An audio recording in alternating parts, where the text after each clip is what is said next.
Sveiki bičiuliai, šiandienos savo įžvalgą noriu pasidalinti apie strateginę sesiją.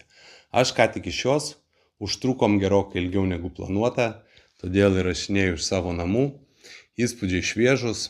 Noriu pasakyti vieną dalyką apie strateginę sesiją. Tai vienintelė diena, kai įdomi pardavėjų nuomonė, tai yra būtent tik tai ši diena, kai visa komanda dalyvauja strateginėje sesijoje. Mes pardavėjai turim tokią nuodėmytę, kad norisi, ar tai